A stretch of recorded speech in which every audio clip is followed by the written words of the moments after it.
Hello students, how are you? Hope you all are doing well. Last video में हम पढ़ रहे थे आपकी व्याकरण बोध का पाठ 14 काल और वाच्य। हमने फर्स्ट वर्तमान काल और उसके 3 भेद, उसके बाद भूतकाल और उसके 6 भेद हम पढ़ चुके थे। आज हम तीसरे काल का भेद पढ़ेंगे, भविष्यत काल। ओके, तो भविष्यत काल क्या होता है? क्रिया के जिस रूप से यह बोध हो कि कार्य आने वाले समय में होगा उसे भविष्यत काल कहते हैं। भविष्य का अर्थ होता है आने वाला समय। भविष्य का अर्थ है आने वाला समय। जैसे अभी आज क्या है? ट्यूसडे है ना। अब वेंसडे कब होगा? आने वाला कल है वो हमारा। जैसे आज 12 है, डेट है ना, 12 तारीख है। अब 13 तारीख क्या होगी? आने वाली है, तो ये क्या होगा? भविष्य काल। ओके, आने वाले समय में होने वाली क्रिया भविष्यत काल क्रिया कहलाती हैं। इसके भी क्या है? 3 भेद हैं, सामान्य भविष्यत काल, संभाव्य भविष्यत काल और हेतुमत भविष्यत काल। ओके, अब सामान्य भविष्य काल क्या है? इसमें भी जो क्रियाएं सामान्य रूप से होती हैं ना, भविष्यत काल के साधारण रूप अर्थात क्रियाओं के जिस रूप से आने वाले समय में कार्य के निश्चित रूप से संपन्न होने का बोध होता है, उसे सामान्य भविष्यत काल कहते हैं। जैसे एग्जाम्पल देखिए, हम मेला देखने जाएंगे, है ना। सामान्य सी बात है, हम मेला देखने जाएंगे। तो ये जाएंगे, ये क्या है? मतलब अभी के लिए नहीं बोला गया, भविष्य के लिए बोला गया कि हम जाएंगे, है ना। परंतु इसमें क्या है? निश्चित सामान्य रूप से ये पूर्ण होने का इसमें बोध हो रहा है, इसलिए यह क्या है? सामान्य भविष्यत काल की क्रिया है। ओके, अब नेक्स्ट देखिए, खा नंबर है संभाव्य भविष्यत काल। संभाव्य भविष्यत काल का है क्या है? भविष्यत काल की जिस क्रिया में संभावना पाई जाए, है ना। मतलब हम पहले से जिसका अनुमान लगा लेते हैं ना कि संभावना है ऐसी, तो उसे हम संभाव्य भविष्यत काल कहते हैं। फॉर एग्जाम्पल देखिए, शायद शाम को वर्षा हो, है ना। जैसे हम देखते हैं कि बादल छा रहे हैं, तो हम बोलते हैं ना कि शायद बारिश हो शाम तक। तो ये क्या है? हम अपनी संभावना व्यक्त कर रहे हैं कि ऐसा हो सकता है। नेक्स्ट देखिए, तब वह सो रहा होगा, है ना। कभी कभी हम जैसे किसी के यहाँ हमें जाना होता है, तो हम बोलते हैं कि नहीं अभी हम नहीं जाएंगे, शायद वह सो रहा होगा। या फिर हम बोल देते हैं कि अभी नहीं जाएंगे, हम बाद में जाएंगे, शायद उनका इस टाइम खाने का टाइम होगा। तो हम ये क्या संभावना अपनी व्यक्त करते हैं कि वे ऐसा कर रहे होंगे।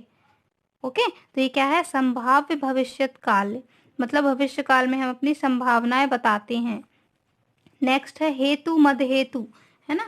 तो यह भी जैसे अभी हमने अपने लास्ट भेद में हमने पढ़ा था, हेतु मद हेतु मद भूतकाल। अब यह है हेतु मद भविष्यत काल। इसमें भी क्या है? भविष्यत काल में संपन्न होने वाली क्रिया के संपन्न होने में कोई कारण निहित हो, तो वहाँ हेतु मद भविष्यत काल होता है।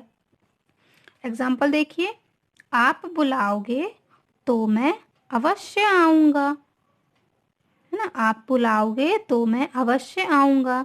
यदि तुम सुनो तो मैं पढ़ूं, है ना। तो यहाँ बुलाओगे और आऊंगा, ये क्या है? होने में लगी शर्त हुई है ना। अर्थात इन क्रियाओं के कारण क्या है? उपस्थित होने पर ही ये क्रियाएं संपन्न होंगी। इसलिए दिया है इसमें कि भविष्यत काल में संपन्न होने वाली क्रिया के संपन्न होने में कोई कारण निहित हो, है ना। कि जैसे तुम बुलाओगे तो मैं अवश्य आऊंगा, यदि तुम सुनो तो मैं पढ़ूं, है ना। यदि वह सुनेगा तो वह पढ़ेगा, है ना। इसलिए ये क्या है? संपन्न होने वाली क्रियाएं, जैसे ये आऊंगा, है ना, पढ़ूं, ये पढ़ूं के होने में शर्त लगी हुई है। अर्थात इन क्रियाओं का कारण उपस्थित होने पर ही ये क्रियाएं संपन्न होंगी, अन्यथा नहीं। ओके, चलिए ये हो गए काल की बात, है ना। हमने काल पढ़ा, समय। अब हम पढ़ते हैं वाच्य। वाच्य क्या होता है? चलिए देखिए, वाच्य, है ना, वॉइस जैसे बोलते हैं। तो वाच्य क्या होता है? वाच्य क्रिया का वह रूप है जिससे यह बोध हो कि क्रिया का प्रधान विषय कर्ता है कर्म है अथवा भाव है ना। प्रधान मतलब मेन, उनका क्या है, कर्ता है, कर्म है या भाव है। इस आधार पर वाच्य के कितने 3 भेद होते हैं, कृतवाच्य, कर्मवाच्य और भाववाच्य। अब कृतवाच्य क्या है, चलिए हम पढ़ते हैं। कृतवाच्य में क्या होता है, इसमें कर्ता की प्रधानता रहती है, इसमें कर्ता की प्रधानता रहती है। अतः क्रिया का लिंग, वचन और पुरुष कर्ता के लिंग, वचन और पुरुष के अनुसार होते हैं। जैसे एग्जाम्पल देखिए, एकता पुस्तक पढ़ती है, एकता पुस्तक पढ़ती है। खा है, दीपक पतंग उड़ा रहा है, बिल्ली दूध पीती है। अब इसमें देखिए, इन वाक्यों में एकता, दीपक और ये बिल्ली क्रमशः क्या करते हैं, एकता पढ़ती है, दीपक पतंग उड़ा रहा है और बिल्ली दूध पीती है ना। इन क्रियाओं के क्या हैं, कर्ता हैं। कर्ता कौन है इनमें, एकता, दीपक और बिल्ली, इन सेंटेंस में, है ना। तो इन सभी वाक्यों में प्रयुक्त क्रियाओं के लिंग और वचन अपने अपने कर्ताओं के अनुसार हैं। अतः ये क्या है, वाक्य कृतवाच्य है। ओके, इसमें इन वाक्यों में जैसे दीपक है ना, एकता और ये बिल्ली, ये किसके लिए हैं, ये इनके क्रियाओं के कर्ता हैं। जैसे पढ़ती है, कौन पढ़ती है, तो एकता पढ़ती है। अब पतंग कौन उड़ा रहा है, दीपक, और दूध कौन पी गया, बिल्ली। तो ये इनके कर्ता हैं, इन वाक्यों के कर्ता कौन है, ये जो ये कलर्ड में दिए हैं। इसलिए ये क्या है, इनमें कर्ता की प्रधानता रहती है ना, इसलिए क्या है, कृतवाच्य है।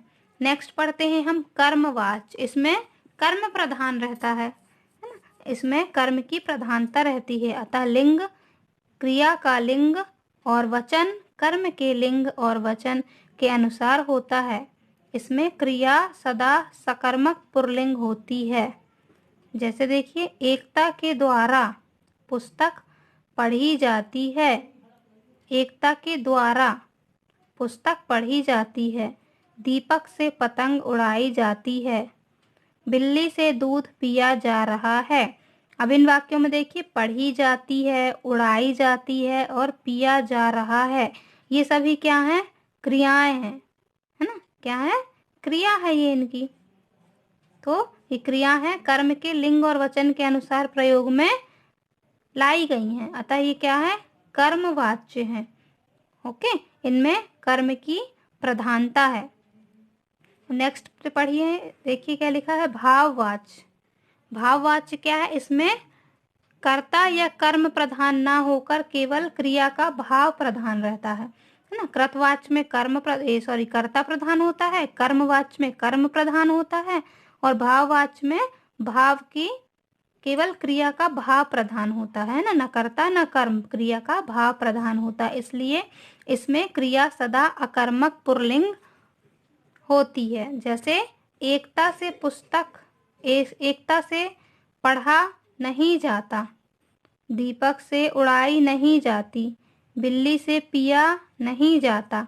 इसमें भाववाच्य के बारे में कर्ता और कर्म की प्रधानता नहीं है।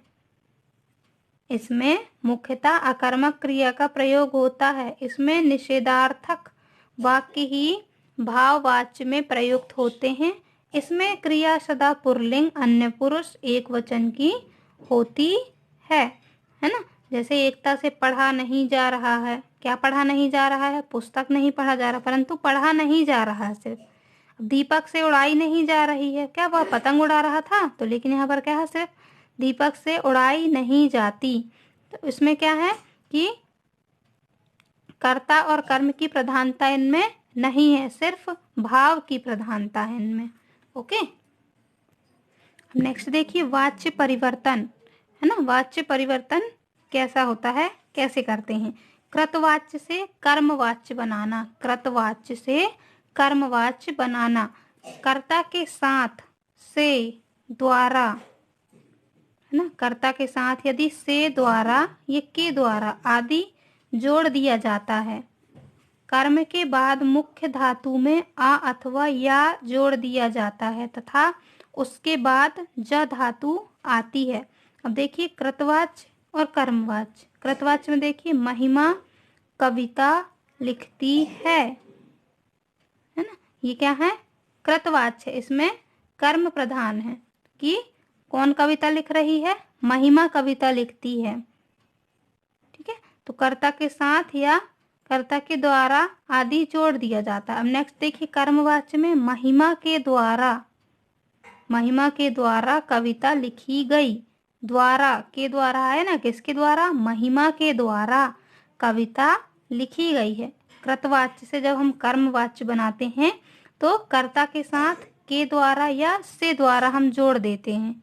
ओके, नेक्स्ट देखिए, माँ फल खरीदेगी, तो माँ के द्वारा फल खरीदे जाएंगे। ओके, नेक्स्ट है, बच्चे क्रिकेट खेल रहे हैं, तो बच्चों के द्वारा क्रिकेट खेला जा रहा है। ओके, तो ये जा धातु आई ना, उसके बाद जा धातु, कर्म के बाद मुख्य धातु में आ अथवा या जोड़ दिया जाता है तथा उसके बाद जा धातु आती है। ओके, फिर है नेक्स्ट, सोनी गीत गा रही है, सोनी के द्वारा गीत गाया गया, आया ना, या गाया गया। यहाँ जा, खेला जा रहा है, खेला आ रहा ना यहाँ, तो ये क्या है, कृतवाच्य से कर्मवाच्य में परिवर्तन। ओके, तो ये रूल्स आप इनके याद रखिएगा कि कृतवाच्य से कर्मवाच्य बनाते समय हमें क्या ऐड करना होता है। ओके, अब देखिए, कृतवाच्य से भाववाच्य बनाना, तो क्रिया को, पहला इसका रूल, क्रिया को अन्य पुरुष एक वचन में परिवर्तित कर दिया जाता है। क्रिया को क्या है, अन्य पुरुष में एक वचन में परिवर्तित कर दिया जाता है। भाववाच्य की क्रिया बहुवचन में कभी नहीं आती, भाववाच्य की क्रिया जो है वह कभी भी बहुवचन में नहीं आती, कर्ता के साथ से जोड़ा जाता है। ओके, नेक्स्ट है, क्रिया को सामान्य भूतकाल अथवा सामान्य भविष्यत काल में बदल दिया जाता है तथा काल के अनुसार जाना क्रिया का रूप जोड़ दिया जाता है।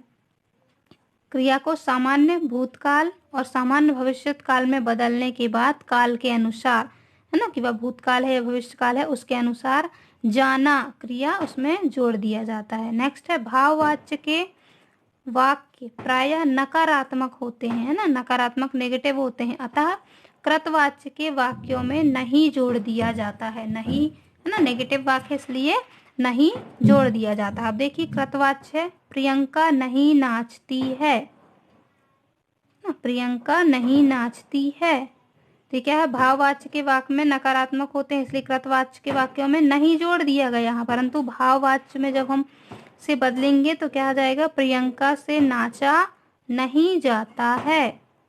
ओके, प्रियंका से नाचा नहीं जाता है, से जोड़ा ना यहाँ पर, कर्ता के साथ से जुड़ गया। कछुआ नहीं दौड़ता, तो कछुआ से दौड़ा नहीं जाता, ये देखिए से जुड़ गया इसमें। नेक्स्ट है, विकास हंसता है, तो विकास से हंसा जाता है। नेक्स्ट है, नन्ही बच्ची नहीं रोती है, तो नन्ही बच्ची से रोया नहीं जाता है, देखिए सभी में से जुड़ गया है। ओके, कर्ता के साथ से जोड़ा जाता है कृतवाच्य से भाववाच्य बनाने में। ओके ओके स्टूडेंट्स, तो आप इन रूल्स को अच्छे से याद करिएगा ताकि आपको इन्हें वाच्यों को बदलने में कोई भी प्रॉब्लम ना हो। Okay students, okay, bye bye, have a good day.